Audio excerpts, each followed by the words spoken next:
സ്വാഗതം. Very good morning. Have A nice day. ഇന്ന് തിരുവോണമാണ്. എല്ലാവർക്കും തിരുവോണാശംസകൾ നേരുന്നു. ഇന്ന് വാമനാവതാറാണ്. അതുകൊണ്ട് തന്നെ ഇന്ന് ഭഗവാന്റെ മെസ്സേജാണ് എടുത്തിരിക്കുന്നത്. എന്താണ് ഇന്ന് ഭഗവാന്റെ മെസ്സേജ്? Wish fulfilment. അതായത് നിങ്ങളുടെ ഒരു ആഗ്രഹം സത്യമാവാൻ പോകുന്നു. നിങ്ങൾ കുറേ കാലമായിട്ട് ആഗ്രഹിച്ചിരുന്ന ആഗ്രഹം ആ ഡിവൈൻ ടൈമിങ് ഒത്തുചേർന്ന് വരുന്നു. അപ്പോൾ ആ ആഗ്രഹങ്ങളെ സ്വീകരിക്കാൻ വേണ്ടി തയ്യാറാവുക. നിങ്ങളുടെ ആഗ്രഹം എന്താണെന്ന് വെച്ചാൽ അതിനെ വിഷ്വലൈസ് ചെയ്യുക. നിങ്ങൾ പറയേണ്ട affirmation: I receive my desires. നിങ്ങൾക്കുള്ള മന്ത്രം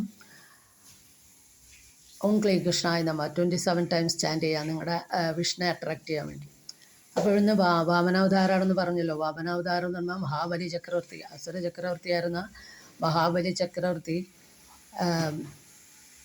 7 പാതാള ലോകങ്ങളും 3 സ്വർഗലോകം കീഴടക്കി. അങ്ങനെ 10 ലോകം കീഴടക്കിയപ്പോൾ ഇന്ദ്രൻ്റെ സ്ഥാനം നഷ്ടപ്പെട്ടപ്പോൾ ഇന്ദ്രൻ്റെ മാതാവായ അതിഥി മാതാവ് ഭഗവാനെ പ്രാർത്ഥിക്കുകയും ഭഗവാൻ തന്നെ ഉപേന്ദ്രൻ എന്നുള്ള പേരിൽ വാമനമൂർത്തിയായിട്ട് അവതരിക്കുകയും മഹാബലി പ്രജാക്ഷേമത്തിന് വേണ്ടി നടത്തിയ യാഗത്തിൽ അവിടെ വന്നു ചേരുകയും ദക്ഷിണയായി 3 അടി മണ്ണ് കൊടുക്കാൻ തയ്യാറാവുകയും തൻ്റെ ഗുരുവായ ശുക്രാചാര്യർ വിലക്കിയിട്ടും മഹാബലി ഒരു ഭക്തനായിരുന്നു. അതുകൊണ്ട് തന്നെ ഭഗവാൻ ആ 3 അടി മണ്ണ് കൊടുക്കാൻ തയ്യാറാവുകയും ഒരു അടി കൊണ്ട് പാതാള ലോകങ്ങളും 2ാമത്തെ അടി കൊണ്ട് സ്വർഗലോകവും അളന്ന ശേഷം അവസാനം തൻ്റെ അഹം ഒഴിവാക്കാൻ വേണ്ടി തൻ്റെ തല തന്നെ കാണിച്ചു കൊടുക്കുമ്പോൾ 3ാമത്തെ പാദം മഹാബലിയെ അനുഗ്രഹിച്ചുകൊണ്ട് മഹാബലിയുടെ തലയിൽ വയ്ക്കുകയാണ്. അങ്ങനെ മഹാബലിയെ അനുഗ്രഹിക്കുകയാണ് ചെയ്യണത്.